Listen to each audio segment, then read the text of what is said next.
Buckle up, sports fanatics. This is the SportsChasers podcast, your HQ for in-depth sports talk. Join host Kevin L. Warren and crew as they dissect the hottest stories, ignite debates, and bring you closer to the action. From locker room whispers to expert takes, we cover it all.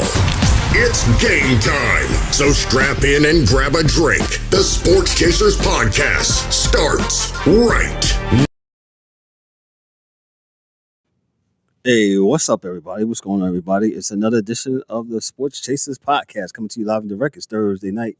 It's the Thursday night live show. Y'all know what it is when it comes to the wide world of sports, man. And I'm just glad to be here tonight. And hey, we got a lot of things to talk to when it comes to the world of sports, man. As you can see by the thumbnail, the NBA was crazy this week. You had Luka going to the Lakers for Anthony Davis. We'll get into that when Ryan comes on. Jimmy Butler, whatever. I'm mad that the Heat traded him. I wish they could have traded him to the Wizards. But he goes to Golden State, and I still don't think Golden State going to even make the playoffs with him. Just my opinion. For all you Golden State fans, you're probably going to go on to the next team, who's the next best thing anyway. What else we got to talk? PeteAlonso, he signs with the Mets. All you Mets fans, be happy. We'll get into that. We got some other stories. Hey, I got a segment on here about Super Bowl prop bets. Look out for that this evening. And also the 10 commandments of what not to do at a Super Bowl party. D-Dub, let me introduce one of the co-hosts of the Sports Chasers. He's with us tonight. D-Dubs, good evening. How are you, sir? What's going on? Good evening, man. Hold on. I'm trying to get my stuff together here. But I'm on my toes, kid. I'm on my toes like a midget in a urinal. That is a dope line, kid. Okay, well, shout out to Red Man. Shout out to everybody in the comments. Thank you so much. Thank you, Debbie.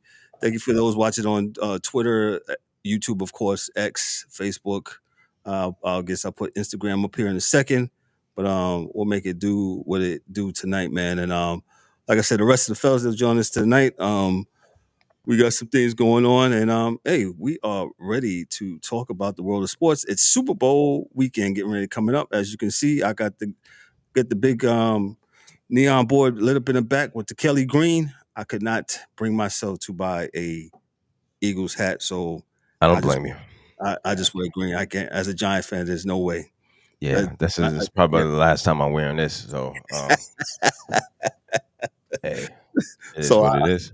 So, as you can see, I'm pulling for the Eagles this weekend. And I got the big board in the back lit up in the Kelly green, man. But hey, we're gonna talk about the news first. Some of the things that went on in the news here. And D-Dub sent me this article here on this past week. From Yahoo Sports, Mr. Ryan Young. We always give credit to the people who does their work. Ryan Young writes for Yahoo Sports, and in all episodes, the links to these articles will be in the description, whether on the YouTube side or on the podcast side, man. Hey, but Mr. Ryan Young writes, Major League Baseball upheld its decision to fire umpire Pat Holberg on Monday after it said that he had been sharing a betting account with a friend who bet on baseball. Holberg, MLB said, was fired for failing to uphold the integrity of the game when he shared sports betting accounts with a friend who is a professional poker player. Holberg also apparently intentionally deleted messages that were central to MLB's investigation into his conduct. All right, so he's tampering with evidence. Holberg, who has denied betting on baseball directly or indirectly, and data from the accounts does not show that any baseball bets were placed from his electronic devices. MLB also said there was no evidence that Holberg or anyone else tried to manipulate any gains. Holberg says this: I take full responsibility for the errors in judgment that are outlined in today's statement by MLB. Holberg said in a statement, those errors will always be a source of shame and embarrassment to me. He says Major League Baseball umpires are held to a high standard. He says a personal conduct and my own conduct fell short of that standard. That said, to be clear, I have never and will never bet on baseball in any way, shape, or form. I have never provided and would never provide information to anyone for the purpose of betting on baseball. Upholding the integrity of the game has always been of the utmost importance to me. Holberg made his MLB debut as an umpire in 2014 season, and he became a full-time umpire in 2017. The Des Moines, Iowa native has long been considered one of the most accurate umpires in the game, and he even called a perfect game behind the plate in the 2022 World Series. I'll give it to D-Dubs. That's enough reading from me. Thank you for the article, sir. Mr. Holberg, he got a lot of explaining to do. Well, he's out of a job. That's right now. He can reinstate in a couple of years, but we'll see. What you got for this on that? Yeah, I mean, the question is, do you believe him? I mean, do you believe what he's saying? I don't know. Yo, with all this betting and stuff, man, I don't believe none of them, man. And this is a conversation I think I've had with you and the DA. Welcome, DA. Welcome, Carter. Yeah, this is something that I don't really believe these guys, man. You know what I'm saying? Can you hear me? Yeah, I can hear you. I don't know if DA can hear you. Yeah, I can hear you. Okay. Hold on. I'm having some technicals on my side. Hold on. Go ahead, Kev. Nah, DA, we was talking about the gentleman who was fired by MLB, the umpire, Mr. Pat Holberg. He was fired on Monday for having his homeboy having his account with one of the betting things. Your thoughts on that? It has much to do about nothing, man. They've been in bed with him. Why act funny now, man? It's this is what they do. This is where we at now. This is what the industry is. Fake accounts, burner phones. It don't matter, man. Where there's money, there's going to be betting. So he gets a paycheck, he's going to bet. Somebody's going to bet, or somebody's going to try to get something out of him. I don't. The impropriety is what's going to put a dark mark on all sports from this point going forward, and damn near everybody involved in sports, right? So can't tell a dude, you got two different accounts in it, so betting's legal, right? Right, and I'm sure there's parameters around each job's, where you can bet on this and you can't bet on this, but don't bet on Thursday. You can bet on Friday. Listen, man. When you opened up the door, you opened up the door. And that's just the issue. You shouldn't have opened up the door, man. Some things, you can look church and state. As soon as that crossed over, things got wrong. What you think? This wasn't going to be a mess? It's not, man. It's a mess, man. It's a mess. Yeah. You fire him, but he's probably going to sue for some money or something, Well, sure, when he signed his contract, that wasn't part of it because betting wasn't part of it, right? So, Well, the funny thing about it, he's eligible to be reinstated in 3 years. So it's a slap on the wrist for nothing. Well, he's eligible. Not saying that, Manfred will bring him back. Well, much ado about nothing, man. He's not the brightest. I don't think he's the sharpest knife in the drawer himself. So, we'll see. Sometime Manfred does things like all his commissioners, just as kind of reactionary rather than proactive. So, yeah, definitely for something to think about. But he's a Holberg. He is definitely out, and for now. Yeah. So let me go to another article here. This is from the San Francisco Chronicle here. I happened to dig this up the other night, and I thought this would be a good article. And DA, you might. Let me just read this. This is from the San Francisco Chronicle from Scott Olster, and he says this. Well, we know that T-shirts won't do the job. Also, ineffective billboards. Shirt shaming and billboard ridicule will not persuade bad baseball team owners to sell their teams. John Fisher and Bob Nutting either can't or won't read the writing on the wall. Fisher owns the formerly Oakland Athletics, Nutting owns the Pittsburgh Pirates. A's fans rock, sell T-shirts, and buy billboards urging Fisher's mother to come and get him. Pirates fans sell the team T-shirts and put up billboards that say "Abandon ship, Bob, sell the team." So far, no luck. In fact, since Fisher family wealth comes from selling clothing, it's possibly he somehow gets a cut of the T-shirt sales. Also, check the tag on your sell shirts, A's fans. If they're from the Gap or Old Navy, you have been screwed again. Fisher and Nutting are twin brothers of different mothers. Fisher, 63, was born 9 months before Nutting, who was 62. Fisher bought the A's in 2005. Nutting's family bought into the Pirates in 1996, and Bob took full control of the team in 2007. The A's and Bucks fight it out annual for the bottom of the MLB barrel in terms of team payroll and attendance. Both men choose their parents wisely. Nutting was born to a fourth-generation wealth from a newspaper empire. Fisher's mom and dad started the Gap. Both men unshamefully accept revenue sharing from MLB to compensate for their small market status. The annual check is around $70 million.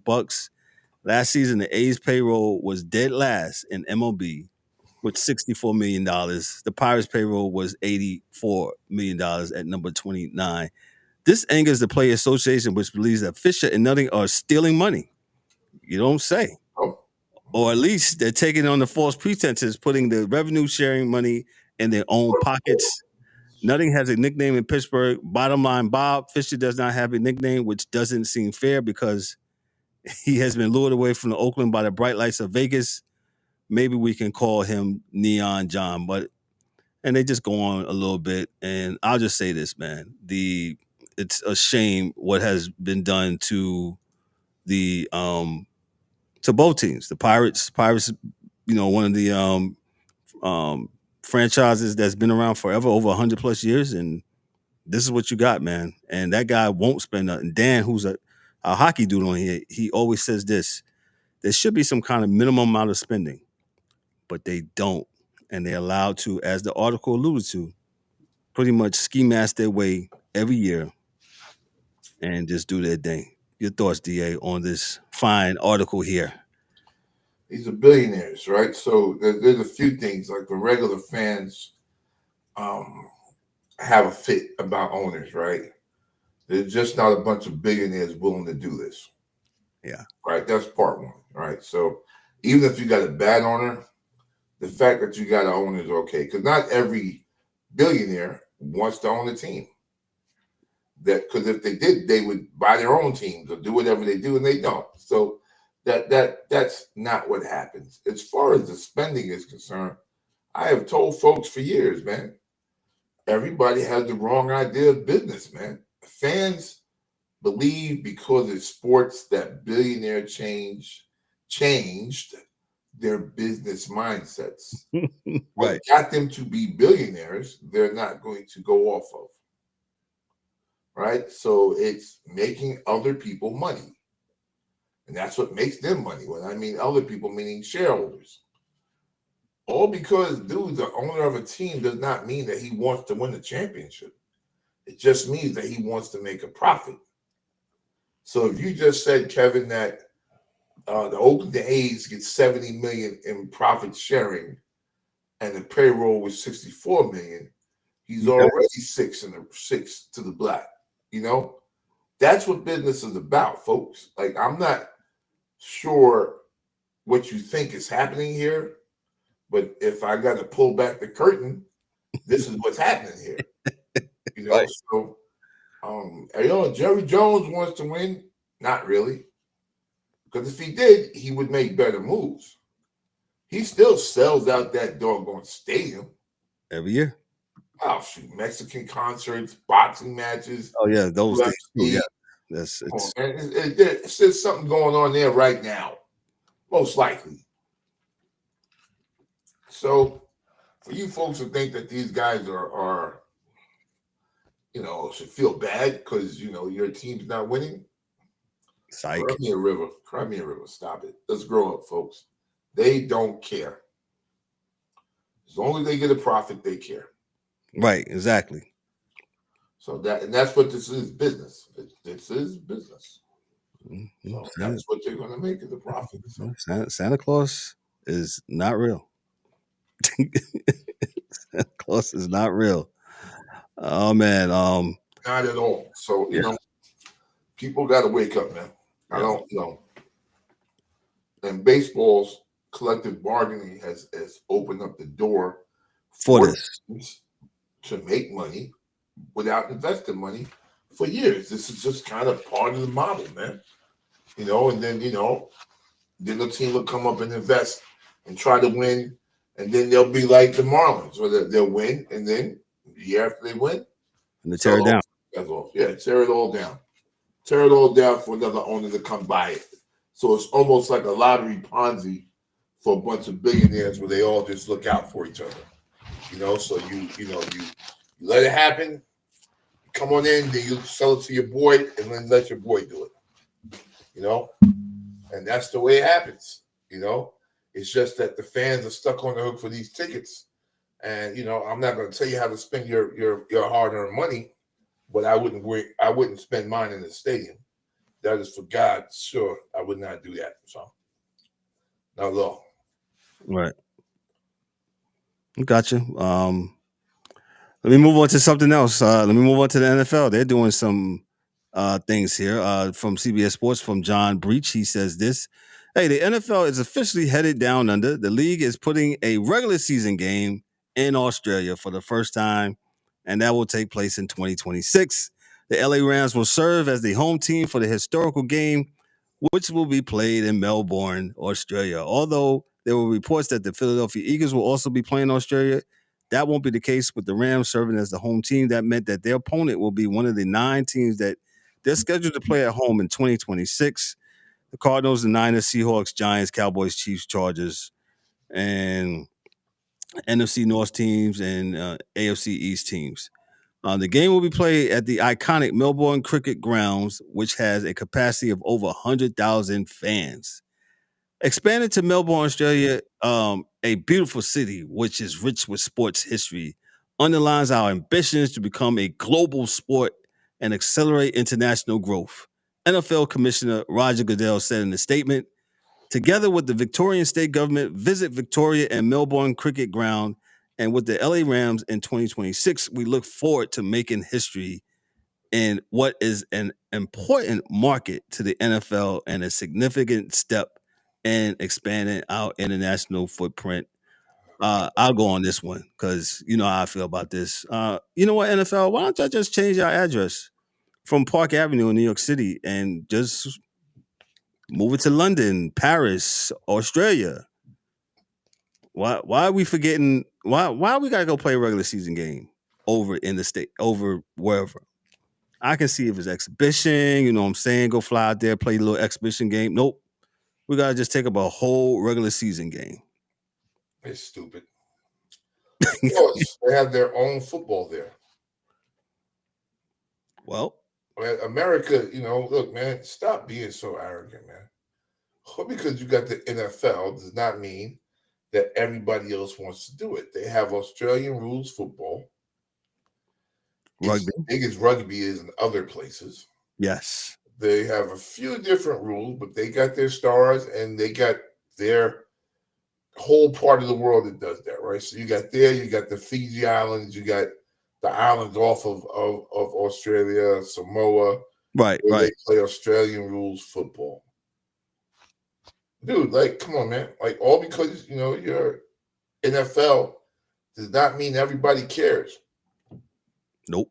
Matter of fact, most of those guys think the NFL dudes are soft because they wear all that equipment. So, that being said, I'm not sure that, I'm not sure what you're trying to do. Like, I don't know what you're trying to.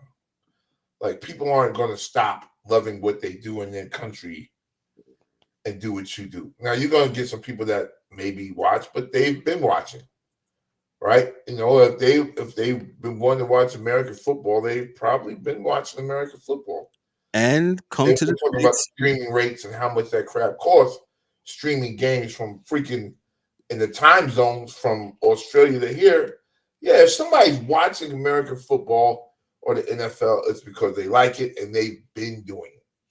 Like, the fact that you think you're going to pick up new folks, is kind of stupid to me. I'm not sure why you would think that would happen, because you're 3 hours. 12, 14 hours off. Probably 16 hours. I don't know. You got to stream it. It's come on, man. Like it doesn't seem to me something that even makes sense as to what you're trying to gain or what audience you're trying to covet, because they're not going to give up what they do. And the NBA the other week, they was in Paris. They had Wembyana, and again, NBA, why don't y'all pick up y'all league office in Park Avenue and just move to Paris? But let me read this article because I love the research. This is going to coincide with what I just said, and I'll talk some more. And this is from I love this periodical here. This is from the Sports Business Journal. This is from I don't have a person here. I'll get one here for a second, but let me just read this. The Premier League club denied delayed start for 2025-2026 amid Club World Cup final. But let me read this. This says, talk to me later. Shows when asked yesterday about the Premier League playing regular season games. Hold on. This article was written just yesterday. Scholes was asked yesterday about the Premier League playing regular season games in the U.S. said that is not happening anytime soon. Let me read that again. That is not happening anytime soon, that we will be playing any regular season games in the U.S. We don't feel the need to come and play in the U.S. during our season, he added. You'll understand the challenges that would present in the UK as well, so it's not on our agenda. No discussions are taking place on it. In Philadelphia, Jonathan Tanwell wrote that does not mean there will not be discussions again someday. Shows opposition as the Premier League is what we got no intention of playing games. It's not going to happen abroad. And why is that, DA? And I'll jump in. The season is very full, right? And their game is the most popular game in the world. Like that's number one. They got the number one game in the world. Period. Number two is that they have a very, very busy season. Right, so in the middle of the season, you may have the FIFA. Like now, they're going to the knockout stage of the Champions League. Right. So you're playing for a team, and then you come off of your team, and then that team comes to play in the Champions League, and these games, and like there's now they the way they schedule it is very good, but they'll schedule like 2 weekends a month, but. Right.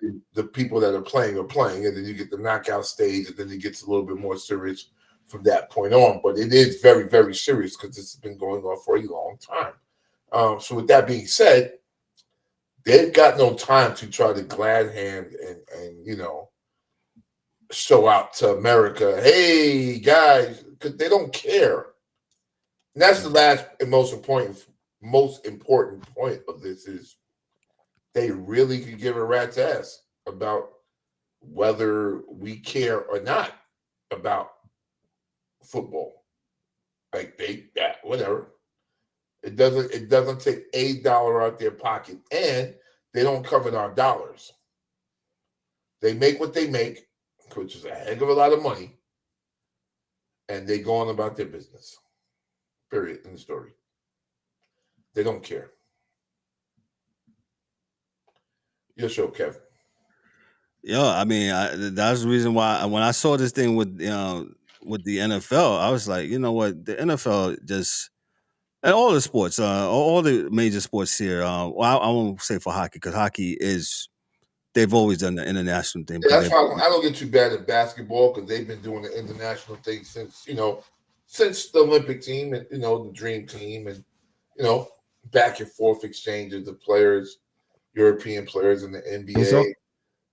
The game is, and the games are not so different to where you can't play, an NBA player couldn't play or American players couldn't play European basketball because they do. I think it's 4 guys a team that they get max or something, 3 or 4 guys maximum. Well, according to David, according to your man Adam Silver, man, he wants to cut the minutes off and make it like European basketball. But well, he can do that, and I'm not sure. You know what? I know he said that, but I'm not sure that's the reason why he would do it. Yeah, right. I don't. If we deep dive into it, I'm pretty sure there's another reason why he's doing it. Because people don't do anything without a reason, right? Especially without money being a reason. So I'm sure there's a reason, and I'm sure it's not for the health of the players or goodwill or to be like Europe. It's not like the European guys that play ball couldn't play 2 extra minutes. So right. like that's for me at least is way too topical, I guess, or intellectually lazy for me to think that maybe, that's why. I don't know why. I have no idea why.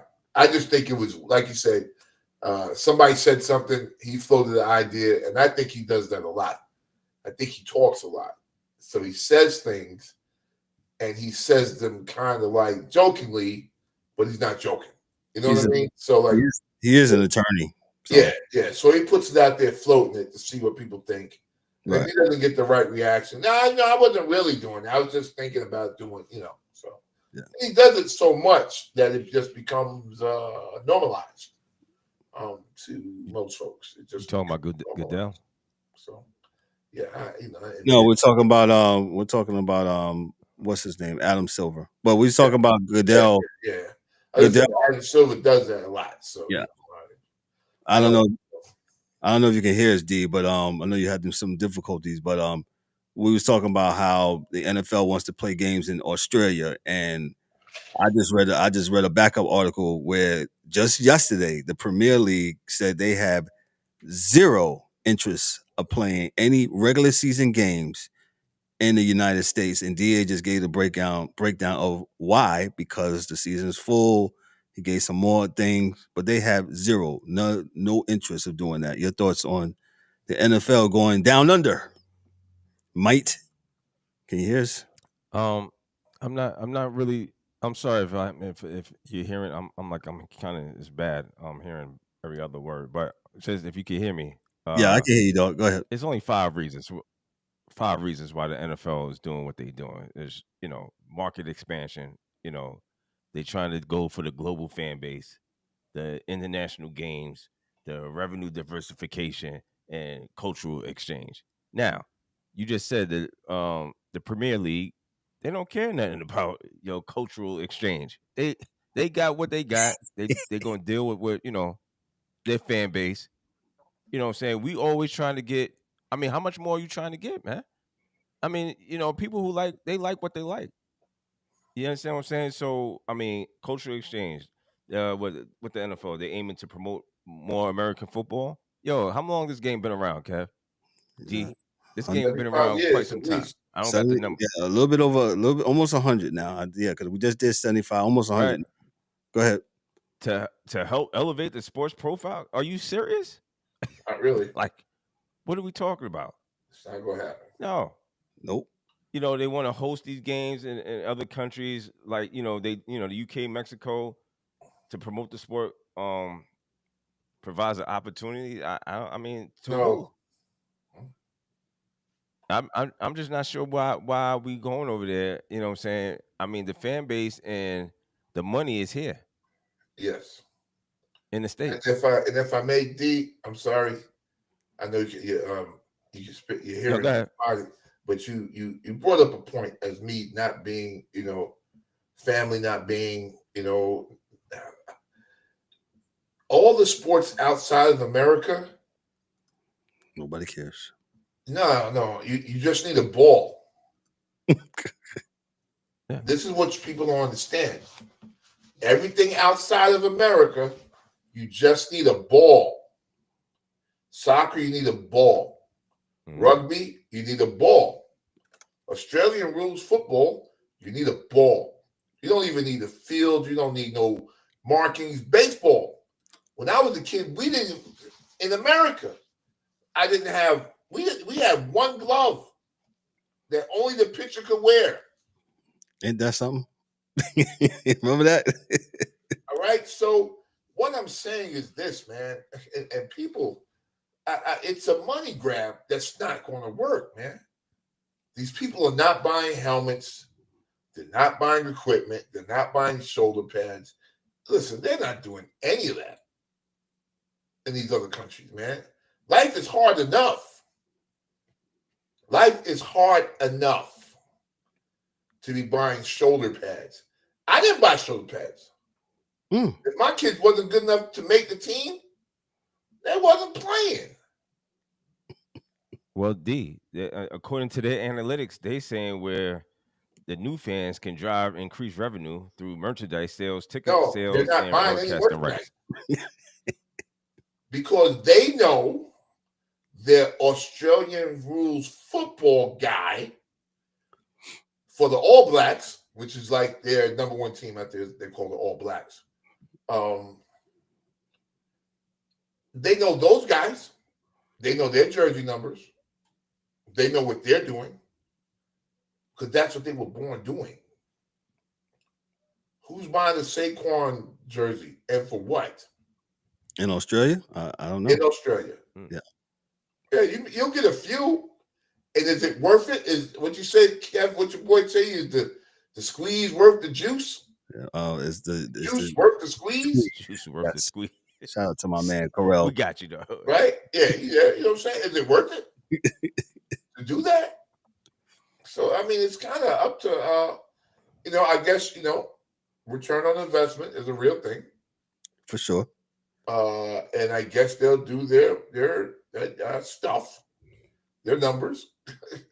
I just don't see how it makes sense, man. Because everybody doesn't care, man. And I'm sorry, man. I love America, man. But I just gotta let y'all know. You know what? One thing, I'm remember.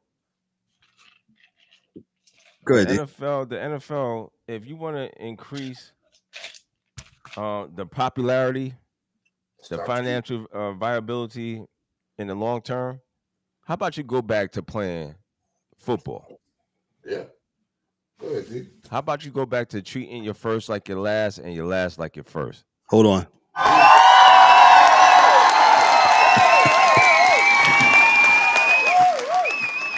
And that's all I got to say about that. There you go, Forrest. That's it. That's all I got to say about that. Your last as your first, man. That's all we said. Yeah. Stop it, NFL. Stop it. Let me go on to the next story. NFL story. Like I said, Myles Garrett, the reigning NFL Defensive Player of the Year, could soon be on the move. On Monday, star pass rusher Myles Garrett made it known he requested a trade from the Browns, the franchise he has spent his entire career with since he was number 1 overall pick in 2017 out of Texas A&M, naturally giving Garrett standing in the league as one of the best defensive players it has to offer. The news set the NFL ablaze with various folks musing about where the 29-year-old could ultimately end up. What's just as interesting as where Garrett could go in the next chapter of his career, however, is how much he'll fetch on the trade market.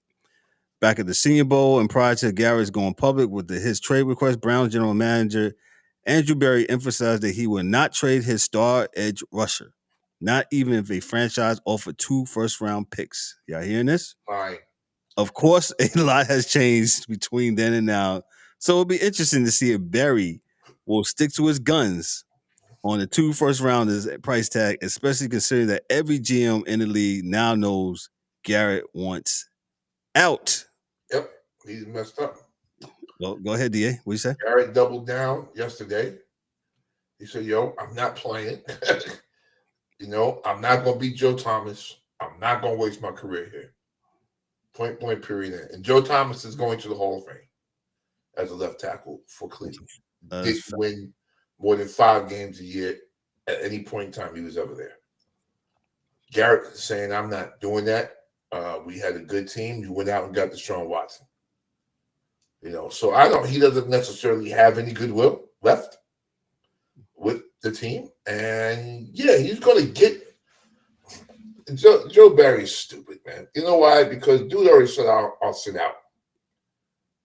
He said he's not playing anymore there. So you're going to figure out something, and it's easier and smarter for you to figure it out now then get closer to the season, be less dudes to trade. We're not going to be people to trade.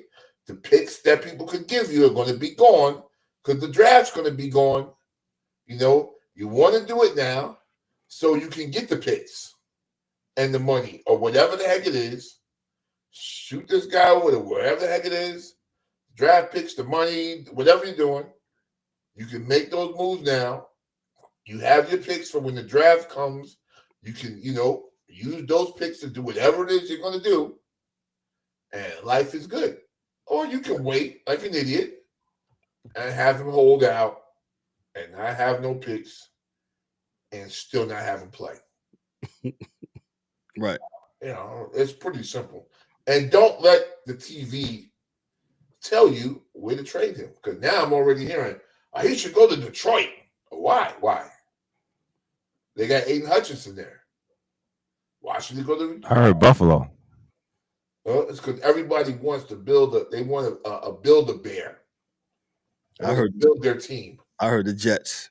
I even heard I won't call him out, but this guy this week said, he relayed this to the Jimmy Butler thing. I said, this has nothing to do with one with the other. I said, come on, man, stop. What are we How? Like who said that? How? Who said it, Kev? How? First of all, I got the utmost respect for MylesGarrett. Right. MylesGarrett is a great player. First of all, that's one. Two, I think he came from a place of, listen, I'm not going to win here. I don't think it was no type of, how we seen most athletes. This came from a place where, the Browns ain't going to do nothing, man. And I'm wasting my career here. There's no infrastructure. There's no way they can fix the team because they don't even have roads built. There's no infrastructure here. So, if I don't leave, everybody else is going to leave. How can you build a team here? Everything that we had, you threw out for Deshaun Watson. 100%. Correct. I'm not going to win here. No, he's not going to win here. And I don't blame him. He's been there since 2017 and 2025, 8 years. He's given him, and I don't blame him. Outperformed his contract. Yep. Time to move on. Better play. And how can I sit here and let you just, I'm trying to win a championship and this is what's going on. Nah, I'm not with that. Yeah.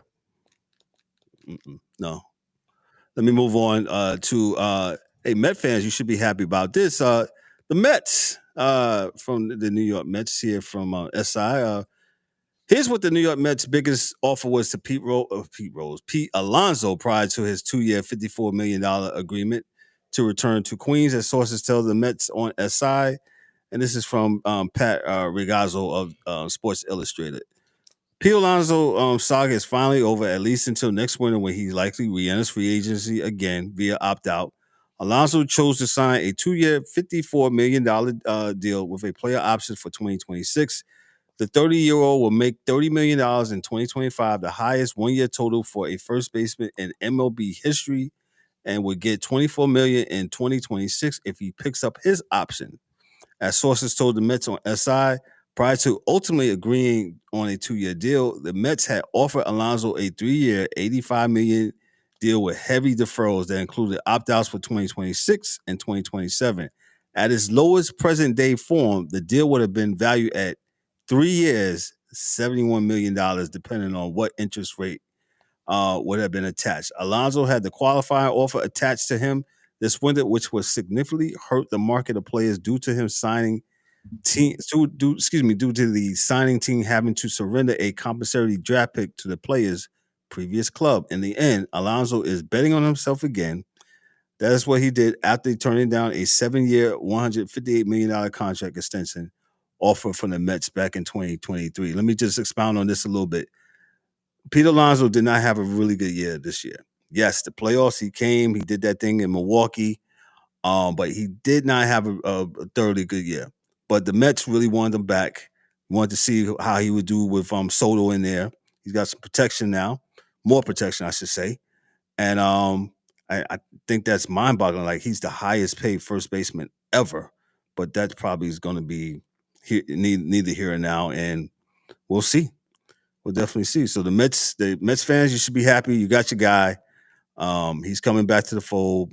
We'll see what they can what kind of magic they can cook up in Flushing. DA, your thoughts on that? I'm kind of along where you are. It's a situation where I think the Mets wanted to see what he did with somebody protecting him, or him protecting him, or vice versa. I think he'll be fine. We'll see what happens this season. Right. They're all in. We'll see if Soto brings that magic like they wanted. But I think PeteAlonso's a good player. So I think he's a good player. I think he had like an off year, like I said earlier, and he created that magic back in whatchamacallit.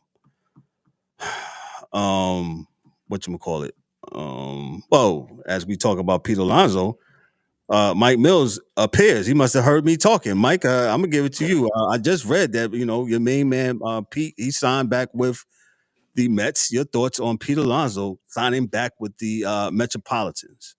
Good. I like it. They supposed to pay that man. That man been hooping. Pay that man. I like how they don't want to commit too far to the future. I like how he got a little opt out if he feel like he earned it. But let's run it back and give it another chance. I like it. And he's running it back with Soto in the lineup, and he has more protection. I was just saying he did not have as good of a year regular season wise. Postseason he was dynamite, but we'll see. He has more protection in the lineup. You got your main man Reyes at shortstop, and he got Soto. So let's see what Lindor. the Mets can. Oh, excuse me, I said Reyes. Why did I say Reyes? Lindor, you know what I mean? Yeah. That was the good old days. I miss it too. Jose Reyes. But that's just what it is when it comes to the New York Mets, and I think that's all I got for the news and the sports news that happened this week. Mike Mills, if you're ready, if not, we'll see what you got for NCAA men's and women's hoops. Well, not too much. Not too much change in the top 25. Iowa State, they had that loss the other night. If you give me 1 second. Iowa State had that loss to Kentucky. Well, they had 2 losses last week, Kansas and Kansas State. So They dropped a couple spots. And our good old friend Juju at USC, she dropped a couple spots with that loss to that Iowa team that they were not supposed to lose to. But the top 25 isn't much change. But I do want to talk about Duke, man. They handled Carolina over the weekend. I didn't know how I felt about John Shia, but he's definitely proven, to actually have a kind of idea what he got going on after Coach K. Because you know how it is after them legendary coaches, man. Yeah. I didn't think so either. You're right. My good old school of Villanova, we ain't been right since Jay Wright left. What's up? Hey, Mills, is Hubert Davis going to lose his job? Whoa, bro. Jeez. I mean, Hubert Davis should have never had his job. I'm just saying, dog. I mean, we really didn't think he should have had the job from the go. I mean, I know your human resources. I'm just asking the question for a friend. That's all. I mean, hey, I'm asking for a friend. I mean, Hubert saved his job last year because he did make that title game, and when he does make the tournament, he does go on runs in the tournament. Correct. But I feel like he blew his best chance. He blew a chance at the title last year because they wasn't supposed to. You lose to Alabama.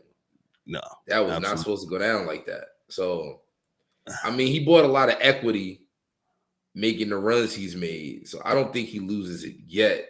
But if he don't make the tournament this year and they start bad next year, that'll be a situation to watch. I was just telling DA the other day. Okay, thank you. I just remember that, obviously Carolina's not that good this year, right? and how they got smoked by how many points they got smoked the other night. And I was just reminiscing, like, that was the game to watch. But Carolina's down this year, and Duke is very good, man. So this is what you got, man. Anything else, Mike? Before I move on, Cooper Flag is really good. I was just going to say that boy Cooper Flag, man. I was 50-50 on it because, like, what is he? Is he a 4? Is he a 3? He's a 3. What I'm saying? Because they like, I know, but you know how they are nowadays. They be acting like 6'10" guys can't play the 3 all the time. And I feel like it's a lot of guys that they switch up with this small ball shit that, we after the 30-minute ball. Yeah. So after that small ball stuff, it's like, I don't know. But I enjoy him at the 3. He's doing this thing, man. That's gonna be scary next year. Gotcha. Anything else, Mike, before we move on? Anything else? What's in the horizon for college football for the men's and the ladies? Just more resume building and more conference killing each other, man. You ready for them conference tournaments in a couple weeks? Because this is where it gets spooky. This is where it gets spooky. Thank you, sir. DA, did you have anything? I'm sorry. Nah, it's a status quo. I don't think there's really that much change. Like Mike said from last week, Auburn, Duke, Houston, previous. Maintaining the top dogs and top dogs. Still where they were. It ain't nothing crazy. Really ain't nothing crazy, man. I know Jaime's little sister out there in UCLA giving them the bitness, but other than that, it's about the same. I don't see much different. Like Mike said, man, they'll get to the tournaments. There'll be a few surprises there. Right. And then, like, some of the big names that we hear, when the tournament happens, that's when the big names come out, because that's where individual dudes can take a team all the way to the end. So you can get a team like Rutgers, could go with Ron Harper's son all the way to the chip. That's where things like that happen. So, we'll see. Gotcha. Ryan will be with us here shortly to talk about all the NBA trades. We'll talk about that. We'll transition to the NFL. Hearing all this other news, what's going on, the NFL has kind of been put on the back burner. Thank God, because I hate the 2 weeks separation, man. So we'll talk about the predictions here shortly. But I want to make a little fun segment. I came up with the top, the 10 commandments of what not to do at a Super Bowl party. So I'm gonna start at 10. I wish I had the Chuck D music to count down, but I don't want to get flagged about that. So I'll just start it at number 10. Number 10. This is the top 10 things you shouldn't do at a Super Bowl party if you get invited one. Thou shalt not yell touchdown on every big play. And this is for casual fans. I wrote this for the casuals. Not every big run or long pass is a touchdown, casual fans. Learn the basics, or just watch and follow everyone else's lead. Nothing screams worse than I don't watch football more than somebody saying touchdown. Did D-Dub get back there yet? D-Dub, your thoughts on my 10 thou shalt not what not to do at a Super Bowl party this coming weekend. Can you hear me? Yeah, I hear you. Yo, I'm with that one. That's cool. Thou shalt not. Thou shalt. You hit him with the thou shalt not. Okay. Yeah, touchdown on every big play. Let me get to number 9. Yeah. Thou shalt not leave before the game ends unless it's a blowout. That's a fact. Yeah, this is for casual fans. Then we got number 8 here. Thou shalt not be. Say again. I just say you got to go to work early. You got to leave early, go to work. Well, you should have probably stayed home, man. That should have been like a game time decision for you. Yeah, you should have stayed home already then. Nobody goes to work on time in the morning after the Super Bowl. You shouldn't have been partying anyway. Yeah, hey, halftime, I'm out. Nobody go to work on time in the morning after anyway. It's the Super Bowl. Got you.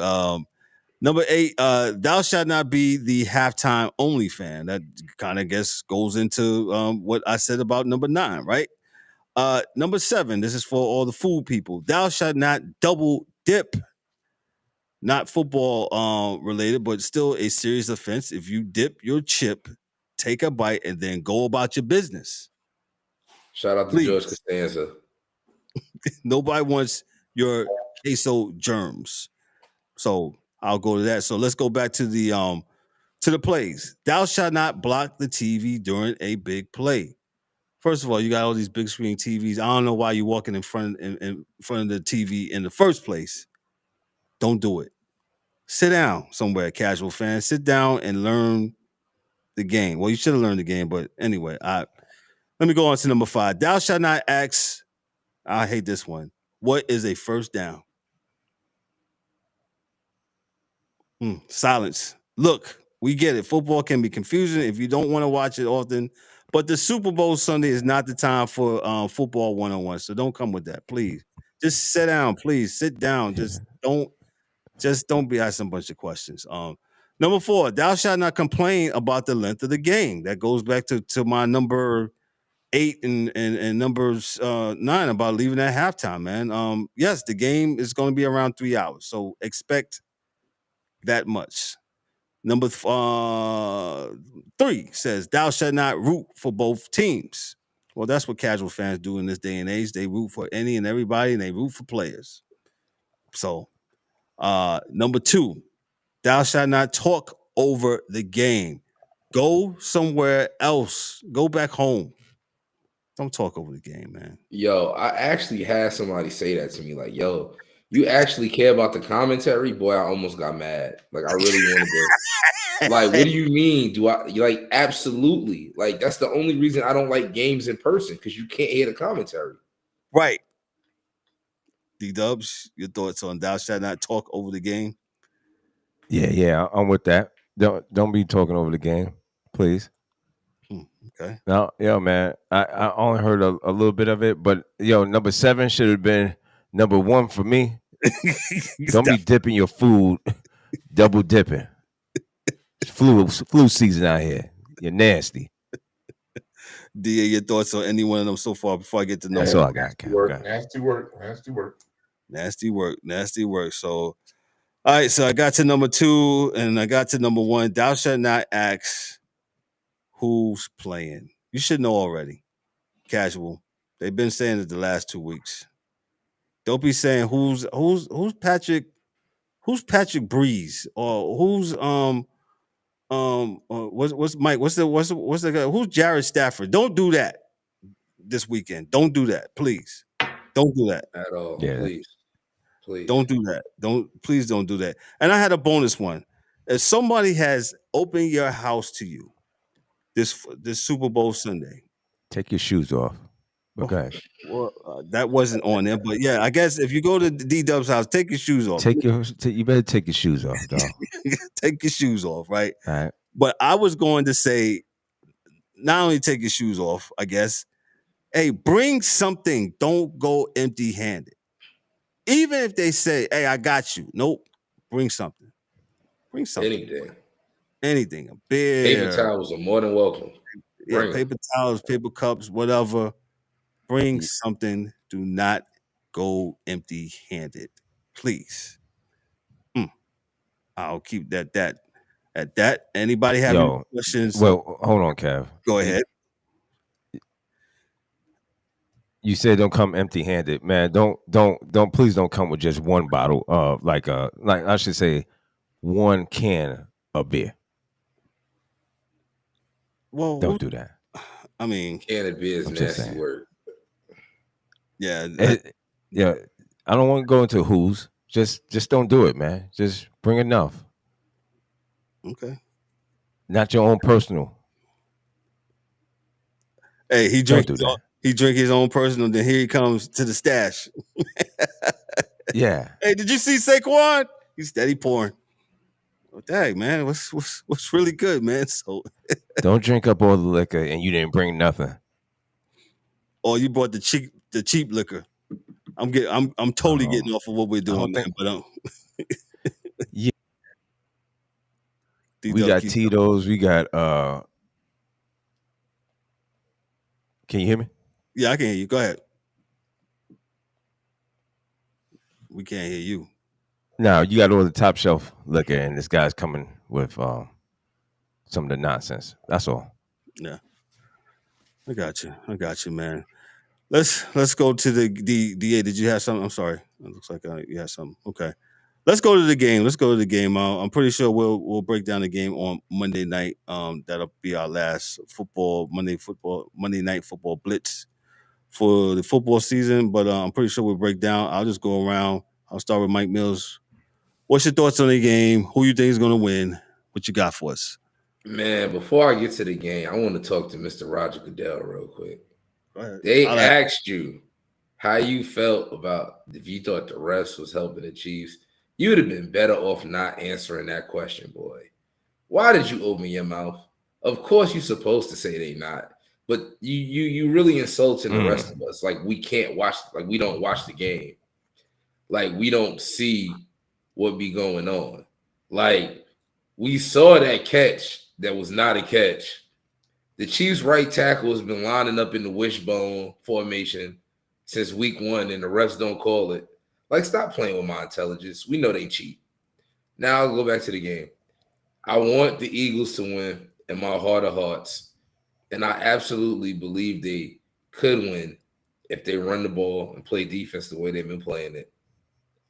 But I know it's going to be some funny business, and we're going to have a three-peat. If we don't have a three-peat, I will be absolutely shocked and amazed, and I'll be appreciative.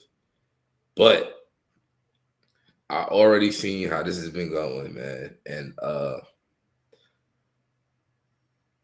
I'm going to say 27-21 Chiefs are going to win. That's what you got? Okay. That's what I got. That's cool. DA, your thoughts on the big game coming up. Who you got? Philly. I got no numbers, just Philly. Okay. Got no numbers, but just Philly. As y'all can see, I said it before we started. You know, I got on the Kelly Green. I couldn't get myself to buy a Eagles hat as a Giants fan. That's not going to happen. So I just wore Kelly Green. Got the big sign lit up in green. I'm taking the Eagles. I think Saquon's going to have a monster day. Eagles 32. Jeez. I wish that would be enough, man. I wish it would. I really do. 32-28. D-Dubs, can you hear us? Yeah, I can hear you guys. I want to go with Philadelphia because last year, what was it 2 years ago? They played. Was it 2 years ago? 2 years last ago. game. But anyway, it was a close game. I'm expecting this. Yeah, I'm expecting the same thing.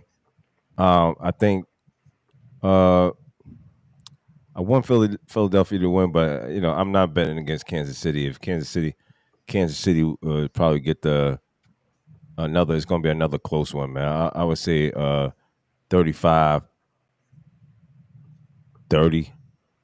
ball game. 35-30? Okay. Going to the Chiefs. All right, so you picking the Chiefs. I got Mills and somebody's going to mess around with this 2-point conversion stuff, man. You know, that's why you're going to get the crazy number. I hope not, man. Yeah. I hope not. Ryan, you with us? Your thoughts on the game if you're with us. Yeah, can you hear me? I can hear you good, sir. How are you? Good, man. Good. Yeah. Super Bowl prediction. I can't bet against Mahomes. If I'm putting money on the game, I'm betting Mahomes. I would like to see the Philly win, just to have somebody else win. But if the game is close, put it like this. I've said something multiple times. Philly needs to be up 9, and there's only one possession left. Right. And they're gonna win, because if they're up 8 and it's a minute left, he's gonna score. He's gonna get a 2-point conversion. He's gonna take you to overtime. Yeah. Because and not for nothing, man. Like Mahomes, he doesn't have to carry the team like he used to, where he's throwing all these touchdowns. He's basically a game manager in a sense, So he manages the game. But the thing is with him, no matter how bad he's playing, he's going to make the right play at the right time to break your back. So, I'm just hoping for a good game. I don't have a horse in the race, but I would go Kansas City. I would go Kansas City by a field goal, 24-21. Okay. We got it recorded on here. So we got D-Dubs and Ryan. They're going with Kansas City. Myself, the DA, and Mike Mills, we are rocking with the Eagles. Like I said, we'll break it Kansas down. City. What you say? I said Kansas City.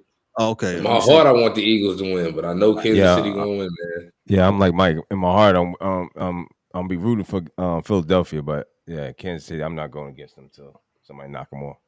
Gotcha. I mean, makes sense. But you guys are you rooting for your bitter rivals? Yeah, I'm tired of this Kansas City train. I'm tired of I think Mike was just it was going in and out. I think Mike was referencing to Travis Kelce.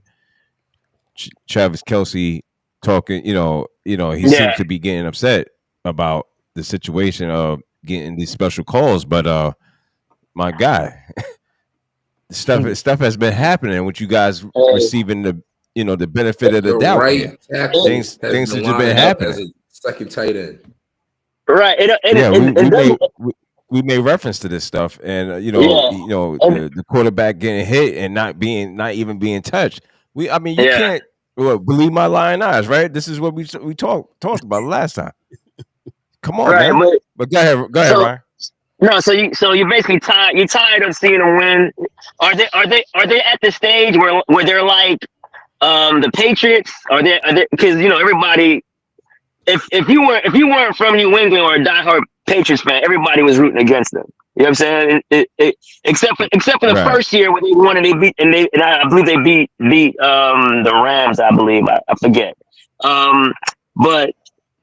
But it seems like they're getting to that part where everybody, like, if you're not from Kansas City, everybody just rooting for them to lose. Like, enough already. One, because you're right, they're getting all the calls, but it always seems to happen. The great players, the great teams always gets the benefit of doubt, get the benefit of calls, and and that leads to frustration from other fan bases and being envious, and things of that nature. So yeah, I get it. I just hope that Philadelphia damn near got to play a perfect game. They can't make no mistakes on Sunday. And if they go into that game believing that, hey, they do everything correct, they could beat the team. They could beat Kansas City. I do believe that, but it has to be a near perfect game. Yeah, the coaching, I just think the coaching is just so one-sided. Kansas City has plays they haven't even ran yet, and they're just waiting to use it for the Super Bowl. Like that one play they had, man, with the going for it on the fourth down or the third down to get the first down, and they use the back they haven't even used all year. It's just great scheming, man. So, and like you said, man, Mahomes is not going to beat himself. He's just not. He's not going to beat himself. So, yeah. I get what you're saying. I feel like it's different. Like, my disdain for the Patriots was because, like, the Patriots, even at they worst, they still competed. Like, they really was like a dominant team. And of course, there was the Tuck rule, which was bullshit, like utter. You know what I'm saying? That was crazy. The flake gate. I don't believe that because if they was if the ball was really deflated like that, right? Yeah. So that means it wasn't deflated on y'all side too, and y'all was getting your ass whooped. It wasn't like the game was close. Well, no. And the second half, the ball was funny. So right, but that's not how. But that's not how it works, though. So when you're on offense, you have the offense has the ball that the offense uses, your particular team, and then vice versa. Okay. So it's not one ball being used for the whole game. You know what I'm saying? Like a team's offense has their balls, and the other team has their balls they do use on offense. And then after the game, right? After the game, and when it hit the public, all the quarterbacks start coming out. Well, I tell them pump my ball a little extra. Well, I tell them pump my ball a little. So if all of this has really been going on, when y'all got y'all ass whooped in that game y'all really wasn't supposed to be in, right now all of a sudden the ball was deflated in the second half. Y'all was getting killed all game. I don't want to hear. And they were, they got to, they were taping practices and things of that nature. So it's a lot of stuff. I mean, everybody they're great. Practice. See, that's the thing. My only other beef with the Patriots is Lee Evans had a touchdown. Baltimore caught that touchdown when he got both feet down, and then Patrick Chung slapped it out of his hand at the last second. If both feet was down, how in the world is that not a touchdown? That's my only beef, but that's a personal Baltimore beef. This shit they calling with the Chiefs is egregious. Like week one, how many penalties did they call on the Ravens O-line for lining up, whatever? And now we've seen this Chiefs right tackle be in the backfield like they're running the triple option all season, and they're not calling it. Like that shit is insane. You know what? As much as I hate Josh Allen, they didn't give him that first down. That was clearly a first down. I totally got the first down. Yeah. Is it his doing the same shit he did the first time? Yes, he should have, because you know what you up against. But it's like, come on, man. Like, how much is too much? Like, how much help do y'all need if y'all such a great team? Because like that Xavier Worthy shit, come on, man. Y'all owe Dez Bryant an apology and some money. Y'all owe Calvin Johnson a touchdown. Like that ball hit the floor. Yeah. And that was nowhere near a catch. The ball was adjacent. The ball was adjacent to them. Oh, right. Come on, man. Come on, man. Yeah, I mean, even the referee that's on the broadcast that does the replays. The ex-referee, he comes out, that's an incomplete pass, and he was even shocked that they made the play stand. So, man. Just. I don't know, man. Definitely, like you said, Kelsey got a little mad at the Super Bowl when the guys asked him the question, man, and hey, rightfully so, man. It is what it is when it comes to that. We had one of the. I got one question for y'all. If Philadelphia loses, is it? What I mean, because that would be the second loss to Kansas City in a Super Bowl. Super Bowl. Correct. Is it the pressure on them to win the game? Do y'all feel like it's because I don't think it's really pressure. I think it's more pressure on Kansas City to try to do this three-peat thing, because I think that's a good question. Good question. I'm saying. Yeah. What you think? I don't know. I think it's more pressure on Kansas City because they're trying to do something that no other team has done. Correct. Is win 3 in a row. So that's where I think the pressure lies. But that's kind of how I feel too. Yeah, but I can also play devil's advocate and say, well, there's pressure on Jalen Hurts and Philly because they, this team hasn't won yet, whereas KC's going for 2, so they already have a championship. So you can dissect it either way you want, but I would lean towards more pressure is on Kansas City because they're trying to do something no team has ever done. Just like with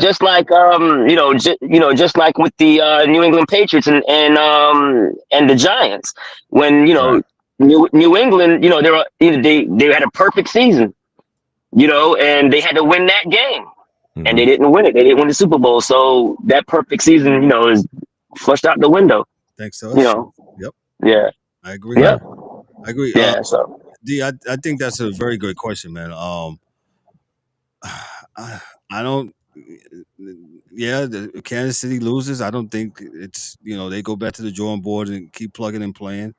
I don't think there's so much pressure on the Eagles because I think with the addition of Saquon Barkley, right? I think that has taken some pressure off of Hurts, so to speak, and I just think it's. I don't think there's no pressure on any one of them. I just think it's. Hopefully, it'll be a good game.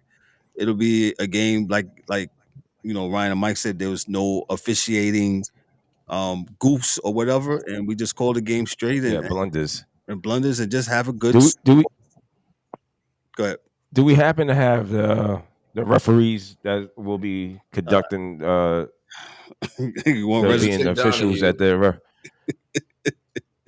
do we know who's going to be the referees? Let's see. It says referee suspended for the Super Bowl. For the Super Bowl here. We're doing this in real time. Good question, D. That was a good question. NFL referees.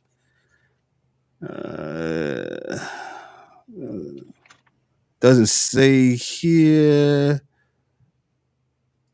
Hold on. I think I got something here. Those are participants for Super Bowl 59 in New Orleans won't be decided until Sunday. The officials were announced by the NFL on Tuesday. Ron Tolbert will be the referee taking on his second Super Bowl assignment. Tolbert previously worked Super Bowl. I can't do the Roman numerals. I know that's bad for me, but this was the Rams against the Bengals. So that was a couple of Super Bowls ago. Side judge Boris Cheek will officiate his fourth Super Bowl, having previously worked Super Bowl XL 2 and Super Bowl 50 and Super Bowl LIV. Cheek and Tolbert are the only members of the crew with previous Super Bowl officiating experience. Umpire Mike Morton played 7 NFL seasons with the Oakland Raiders, St. Louis Rams, Green Bay Packers, and Indianapolis Colts. Morton, an outside linebacker, won a Super Bowl ring with the Rams in 1999, registered a tackle, and the team's win over the Tennessee Titans. Filling out the Super Bowl 59 officiating crew will be Judge Max Causey, line judge Mark Stewart, field judge Merle Robinson, and back judge Jonah Monroe, and replay officiant Kevin Brown. The NFC's, and then they just talked about that. So that's who you got. I don't know any notables. I guess hopefully that's a good thing. So yeah, hopefully nobody's betting on the games, and hopefully nobody gets giving their lines to their brothers or cousins or whoever they betting on the games or whatever the case may be. But hopefully we get a good game. got you. Yeah, hopefully, man. But listen, let me transition. I'm gonna help Ryan out because Ryan is on. He is doing his thing. He's driving, so I'm gonna help him out as we go over the NBA. Yeah, Mike is shaking his head already. Well, you know which one I want to talk about, but let's go from top to bottom first. Let's talk about the one that happened Saturday. I'll give it to Ryan. The whole Luka for Anthony Davis. Your thoughts? What's going on with the Dallas Mavericks, who are playing they're beating Boston, almost beating them by 20. Right. Play going crazy. So I'll say this about the Luka AD trade, right? Because obviously they should have gotten a lot more first round picks. One, because Luka's 25 and AD is 31. I understand it's two top 10 guys, whatever, 2 all-stars you're trading for. But the age makes a big difference, right?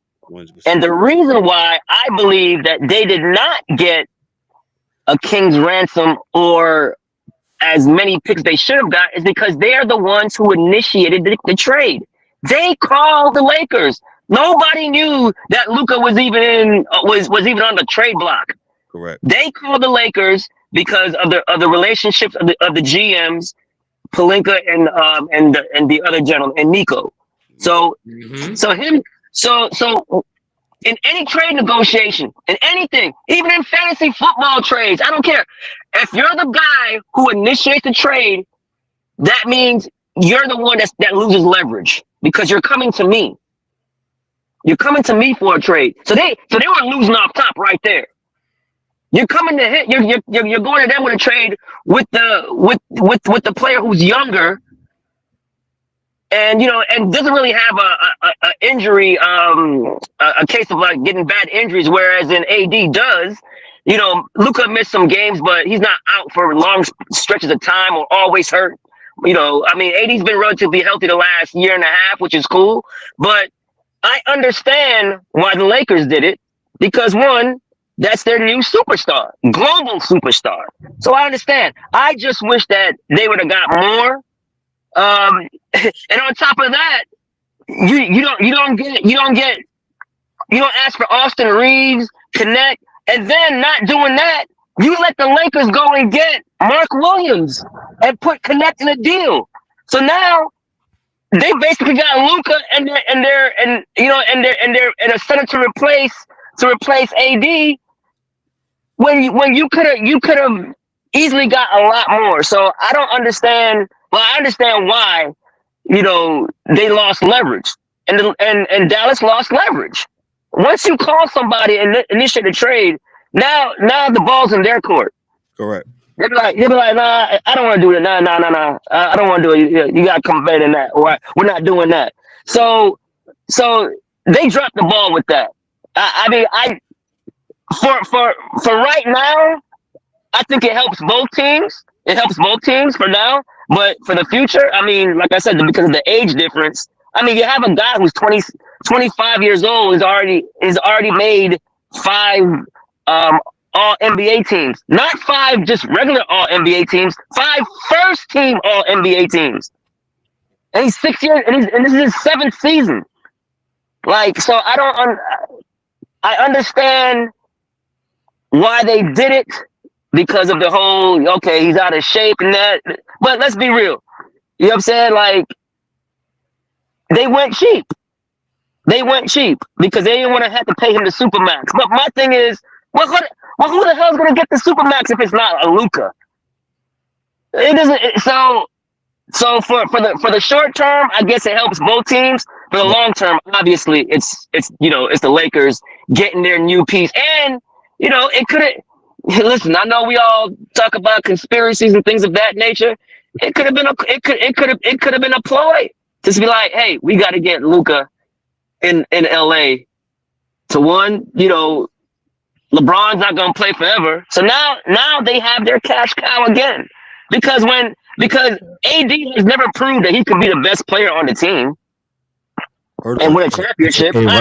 Hey, Ryan, it's funny that you say that because I heard somebody, I don't know if it was KG. This is again, we were talking about the NFL earlier today about global marketing.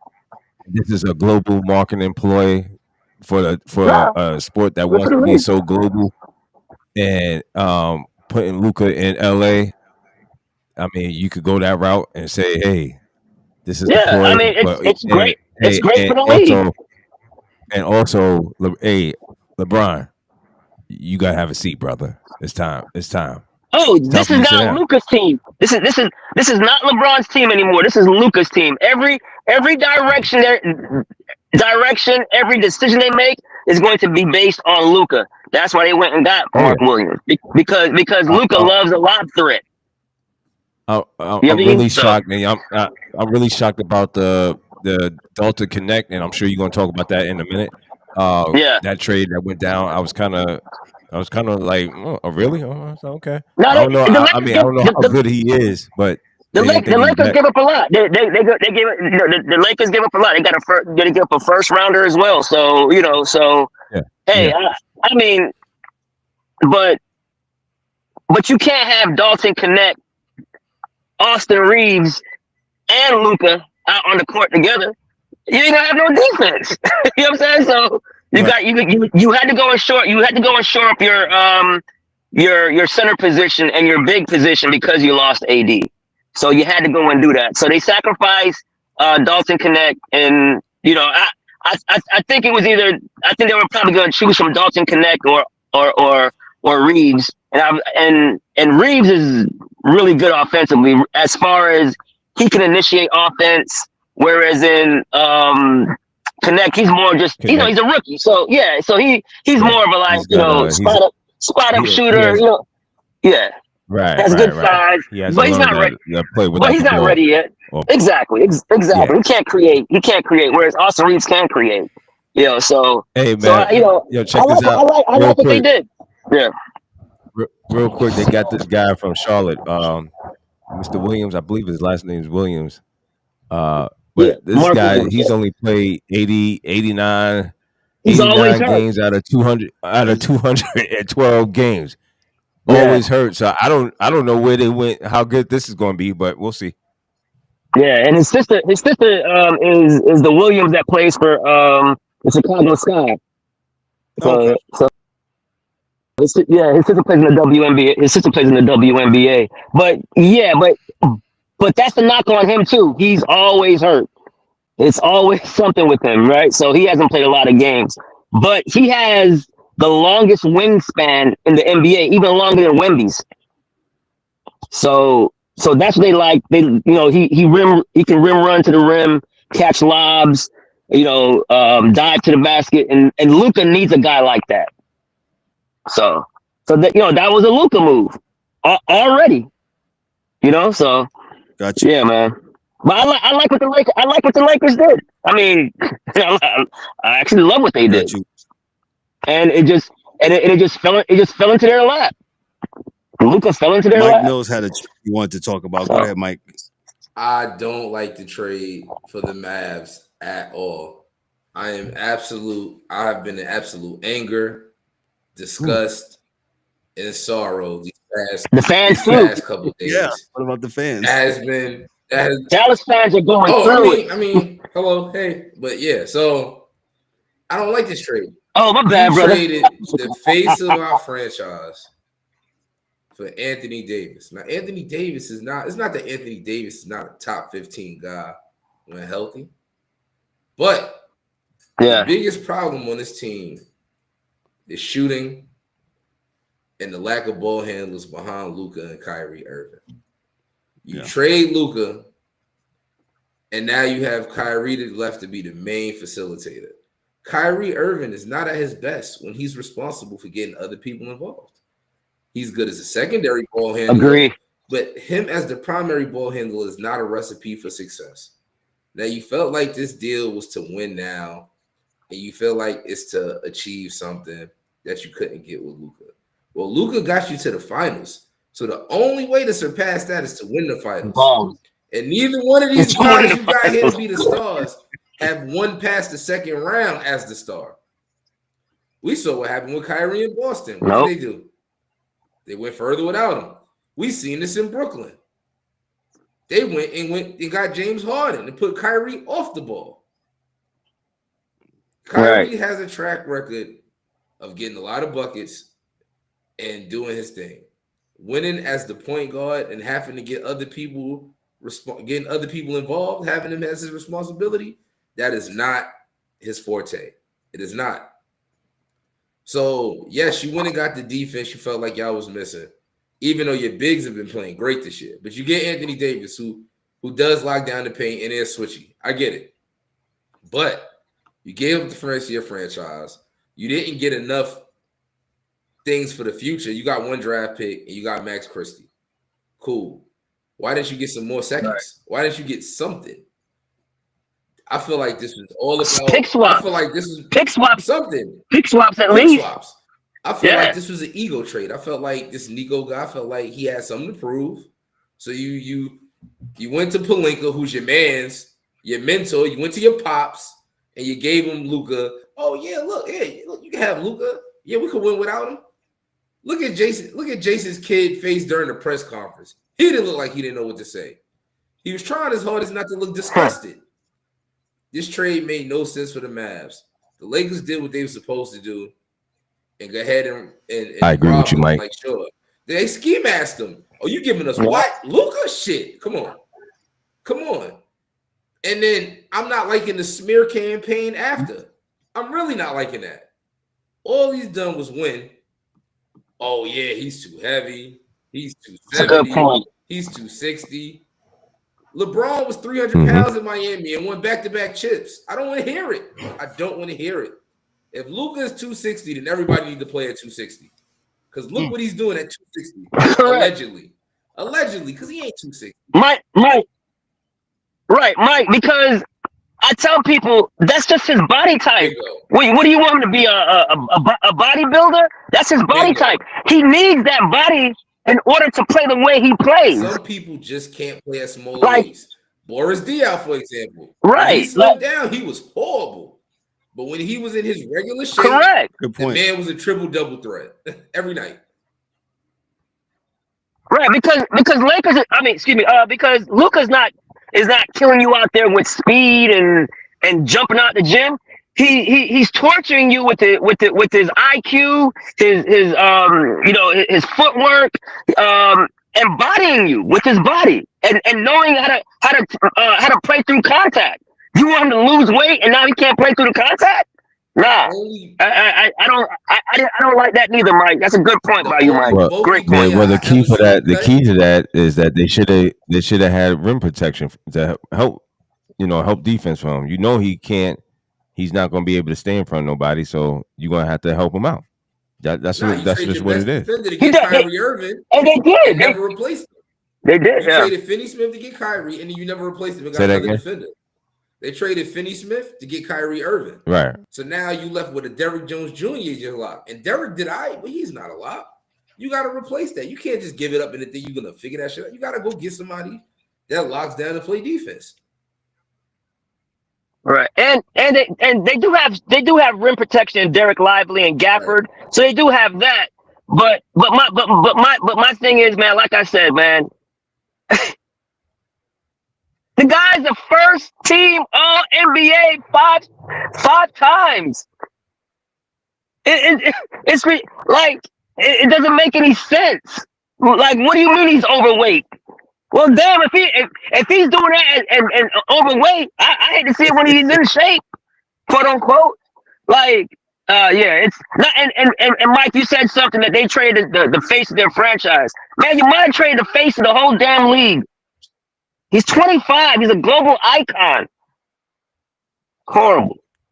Let's. What was that? The trade you wanted to talk about, Michael? You had something else? Oh, absolutely. I'm done. I had to get that off my chest. Absolutely. I'm with you. I was just. No. You good. I was said to I put a bow, I guess, on this trade. I'm with you, Ryan. Both teams, they're good for now, but for later on, the Lakers have basically re-upped again. This has been the Lakers' forte since the Lakers have moved to Los Angeles, man. They get Wilt. Wilt falls in their lap. Then they trade. Then the Bucks trade Kareem to the Lakers, and then you get Magic, and then you get Shaq, Kobe, LeBron. LeBron was traded, but now you got even Dwight Howard. You know what I'm saying? Pau Gasol, they raped Memphis and got Pau Gasol. You remember that? Man, it's like almost, sometimes I don't know why this. I say 50-50 because they traded Marc Gasol and you saw what he turned into. Well, he turned into, yeah. Who traded Marc Gasol? For Pau, they traded Marc. Well, no, that was a draft pick. It was a pick that turned into Marc Gasol.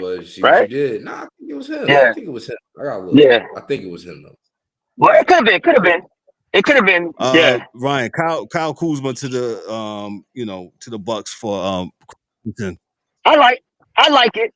I like it for the Bucks, right? Because one, look at all the teams, guys, who are on top of the Western Conference, Eastern Conference.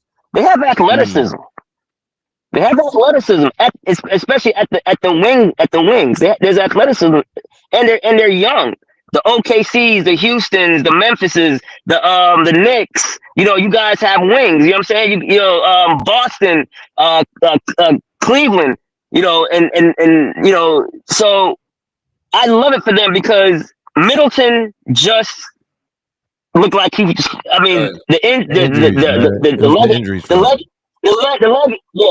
leg injuries cost him, and he just cannot move out there. You can tell he just can't move.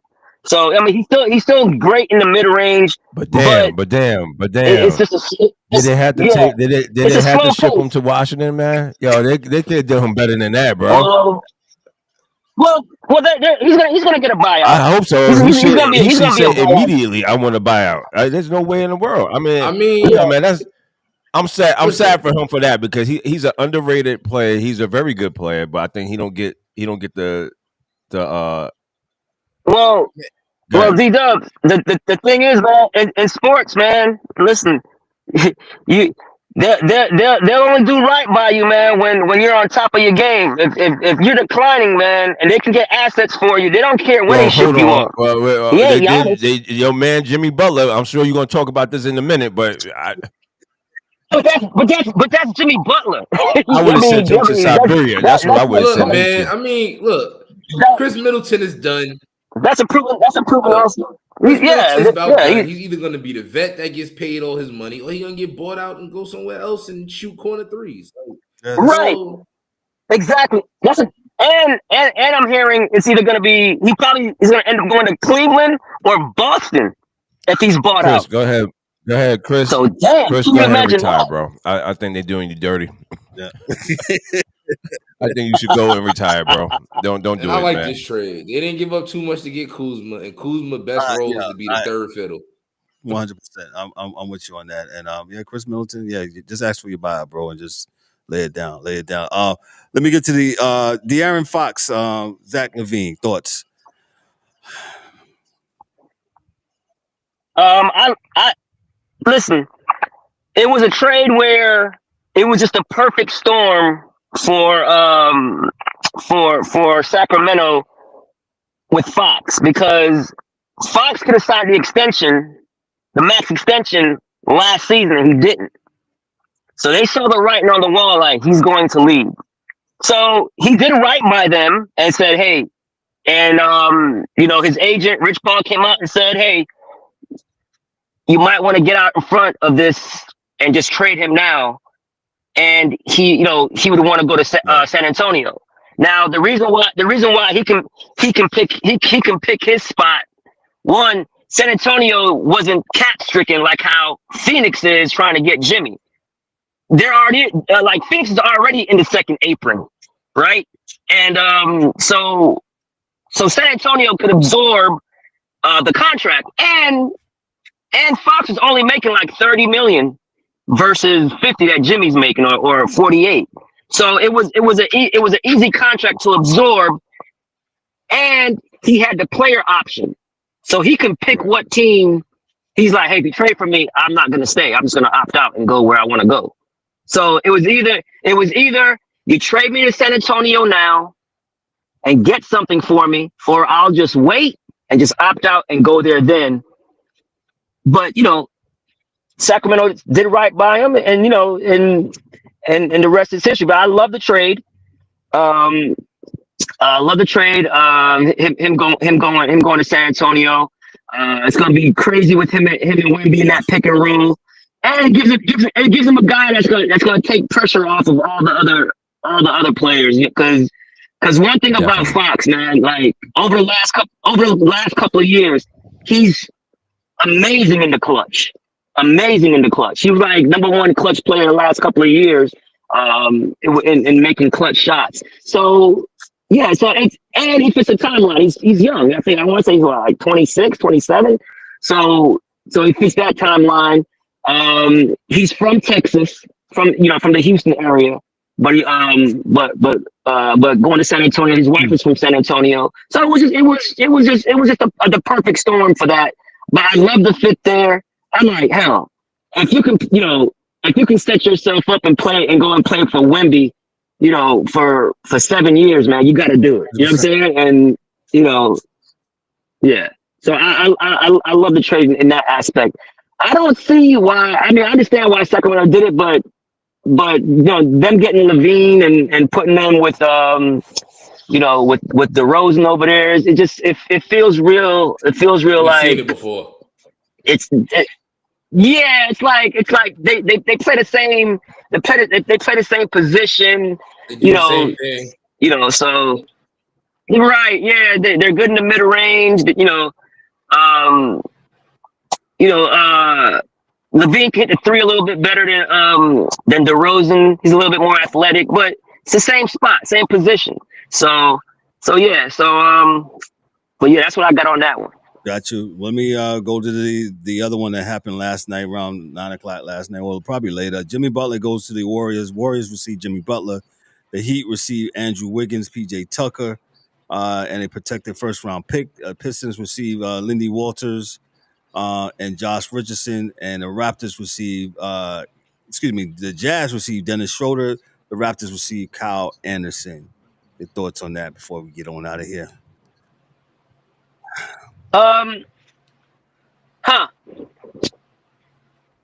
Let's see, man. You know, Jimmy, he got paid. He didn't get the full payment he want because he had to decline the option, and they just gave him the extension. So he's basically on the same timeline as Steph and Draymond. So you all have like 2 years left on the same deal, right? So it looks like Golden State is gonna like rebuild after this year and the next 2 years. So I don't really think it moves the needle for them, to be honest with you, out west. I really don't, because Golden State is gonna have to change the way they play a little bit, because Jimmy he works in the mid range. He even works in the post.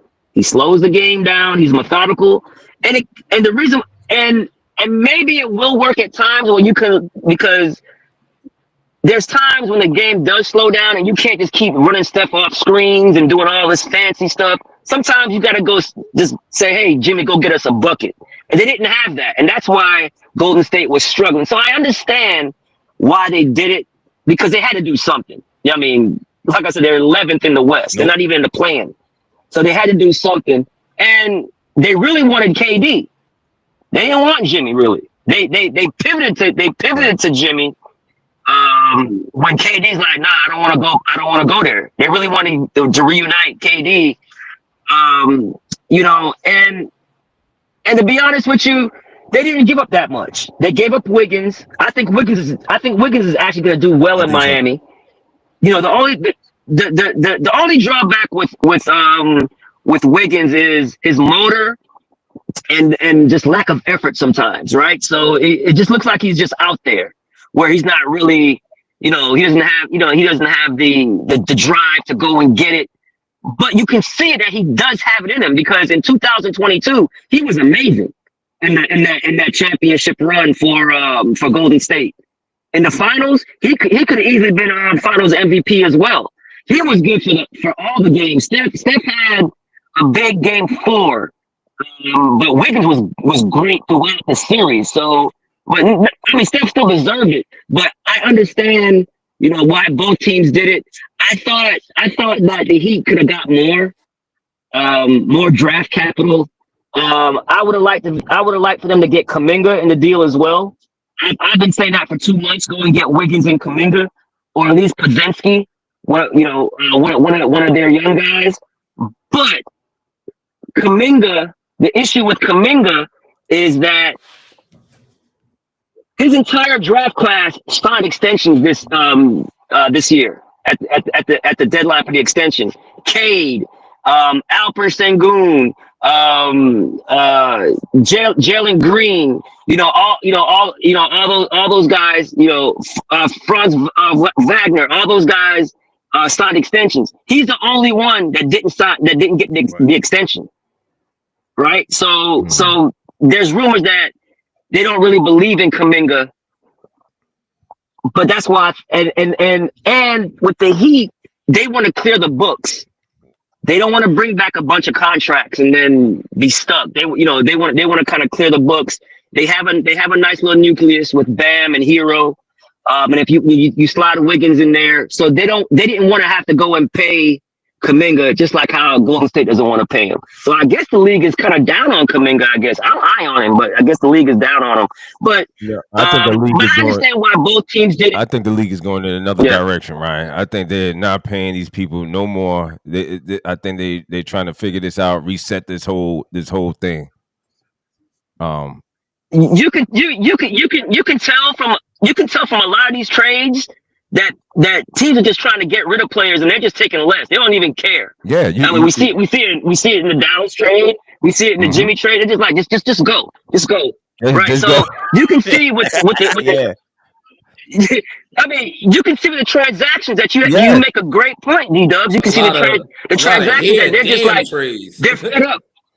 Yeah, it's stuff that we said. We said, "Whoa, wait a minute!" But I can see that they I think this is the great reset. I think they're just saying, you know what, and this means that all y'all can be traded at any point after these old dudes get out of here. Y'all, anybody is up for grabs at this point. Reset. Good point, D-Dubs. Yeah. Did we lose Ryan? I'm sorry. I don't know if we lost Ryan. Ryan, you there? I don't know. He's still there? I'm here. I'm here. Okay. Yeah, we can hear you. Go ahead, bro. But yeah, that's what we got, man. But I'm sorry, Ryan. Go ahead. That's all I got right now for that trade. The only other trades we had, the other ones were of any significance. You had we had KJ Martin to the Pistons, Jaden Springer to the Rockets. Your Rockets, your thoughts on that? I don't know and they get a second round compensation for that from the Celtics, and Caleb Martin. We talked about that to the Mavs, and that's pretty much all the moves for the trade deadline has come and gone, and that's about it. Ryan, any final thoughts on the NBA trades fury this week? And appreciate you, bro, for coming through as you always do, even in the vehicle. Did we miss Ryan again? Yeah, man. No, I'm here, brother. I'm here. No, yeah. So those trades you mentioned, a lot of these trades were salary dump trades as well, right? Just because a lot of teams don't even want to go to that the first apron. So that trade that the Rockets did gave them they put them under the salary under the salary cap. So in case there's a buyout player like a Middleton, they can go and absorb Middleton and bring him in if need be. So that's why they did that. A lot of teams are doing that, to get ready for the buyout market. Another buyout candidate I hear is Simmons, the guy that never plays, Simmons. So he's a buyout candidate as well. So yeah, man. But those trades were just like salary dump trades. But one trade I did like, guys, and I really loved. He should be giving money back, but go ahead. Correct. Exactly. But one trade I really do love. Mm-hmm. Correct. Yeah.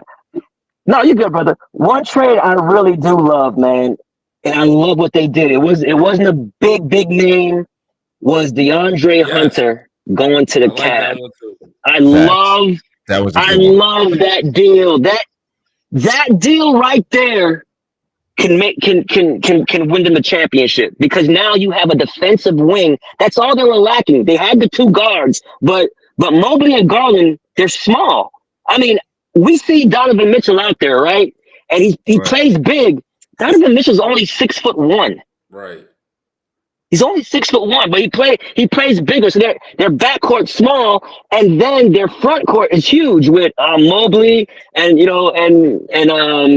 my man with the afros. You know what I'm saying? So they were missing wings. They were starting. Strus was getting the minutes, but Strus is a liability. Strus can shoot it. Now you get DeAndre Hunter at one of the wings. You're talking about your closing lineup. Your closing lineup is Garland, Mitchell, Hunter, and Mobley, and then the two bigs, and then you got Okoro coming back. He's been hurt, and he's also a defensive, shooting guard, small forward. So I love what they did with that. Another thing that shocked me, guys, by the trade deadline was one player that every team coveted. Everybody covered this guy, like Thomas from Cameron Thomas from the Nets, a big 3-and-D guy, 6'8", can shoot the three, plays defense, can fit in any system. Cam Johnson. Cam Johnson. I'm sorry, Cam Johnson. Not Thomas. Cam Johnson. I'm sorry. Everybody loved him. Every team coveted him, and I'm shocked that nobody made a deal for him. Like that guy, I would have gave up like a first round pick for some, and a player. He's that effective that can help a team. You know what I'm saying? Like if any of the contenders would have got that guy, that was a moving to move the needle. Because sometimes when you're already one of the top echelon teams, you don't need to bring in a big free agent. You just need to bring in the right free agent that can move that needle for you and get you over the hump. So I'm shocked that he was not dealt. Well, yeah, man. Definitely.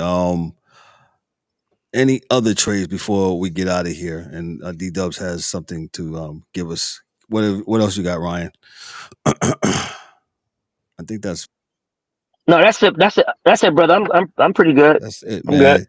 Listen, he is Ryan D'Souza, and I got a new sound for Ryan. It ain't that. Oh, hold on. I messed up. hold up. Man. Which one is it? Bang! It's good. Wins the game at the buzzer.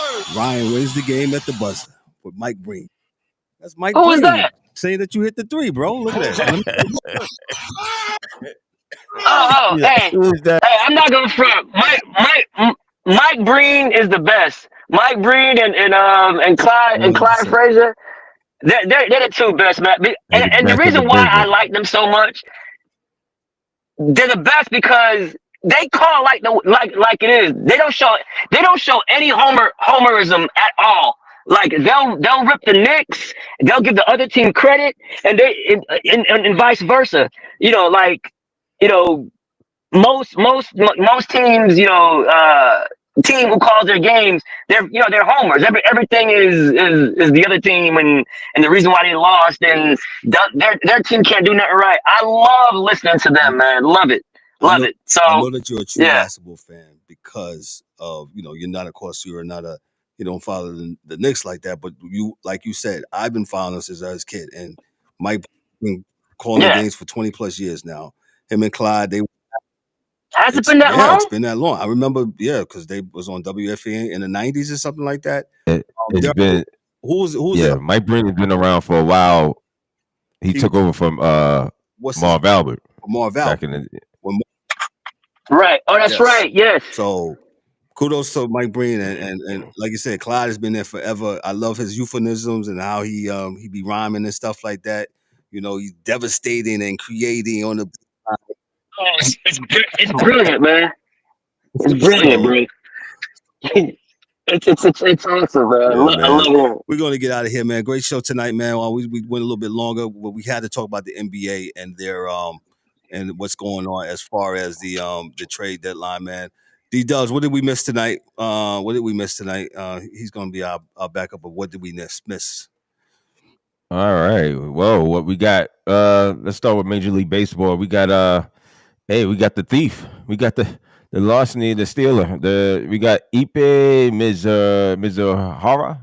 He was sentenced to 57 months for stealing from Shohei Ohtani. Okay. So he got sentenced 4 years, 9 months. Jesus. I don't have a police.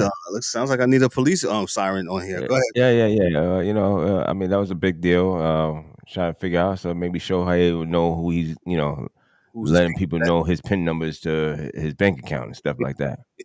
Yeah. And congratulations to Jaden Daniels winning the Washington Commanders quarterback, wins the Offensive Rookie of the Year. Okay, we're going to give Jaden some applause on that one. That's all I got. They still ain't announced MVP yet?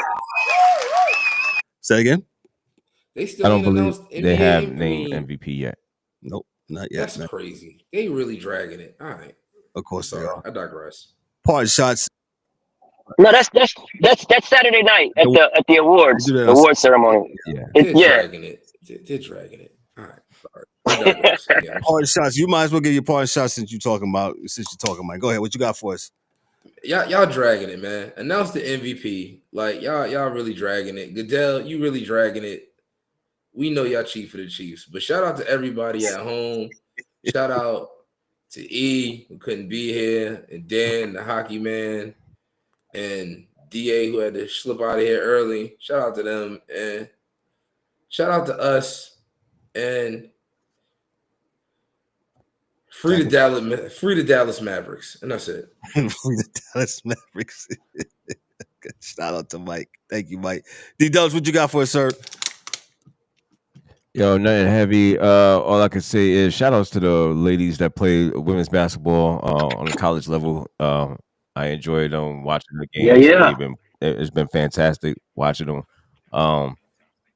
Shout out to all of them. WNBA.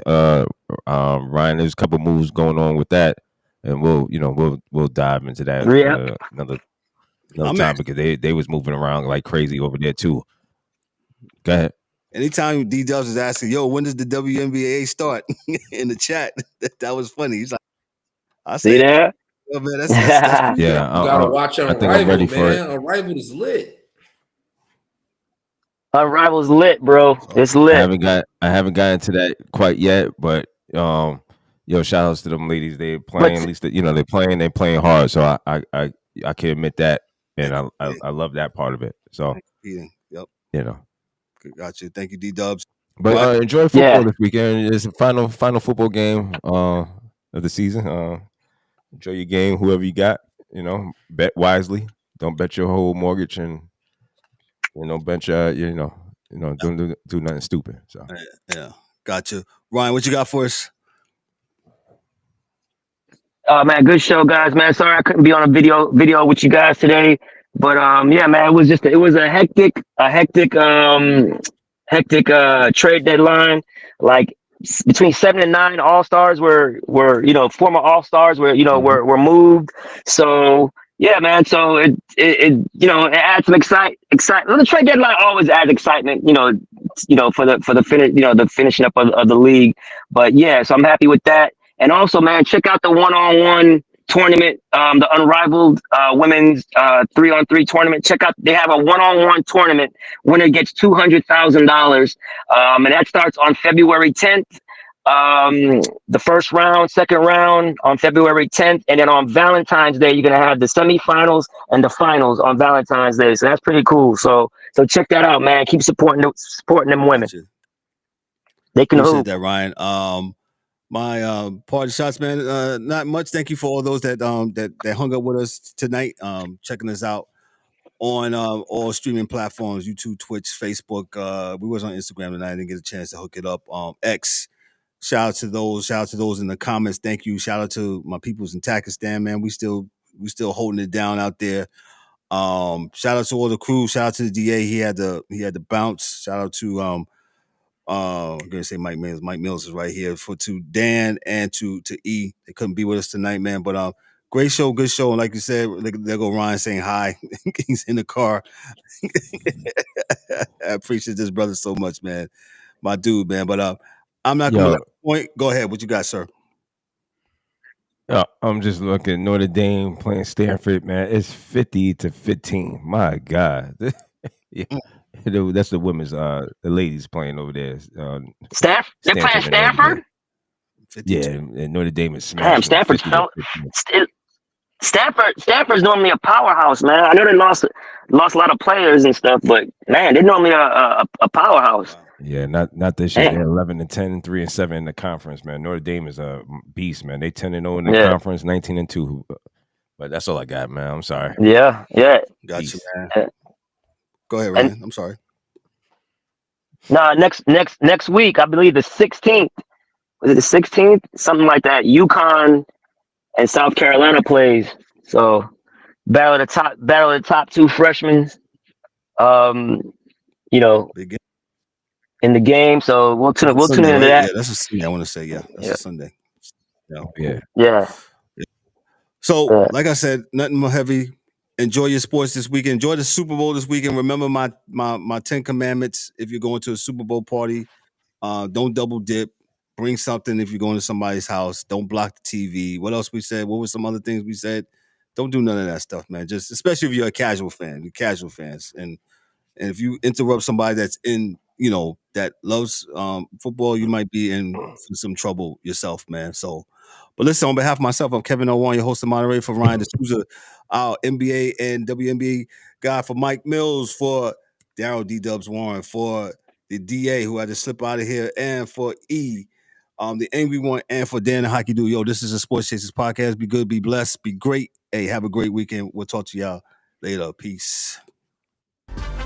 That's a wrap for today's episode of the Sports Chasers podcast. Don't forget to subscribe on YouTube and your favorite podcast platforms, and connect with us on all social media channels for exclusive content and updates.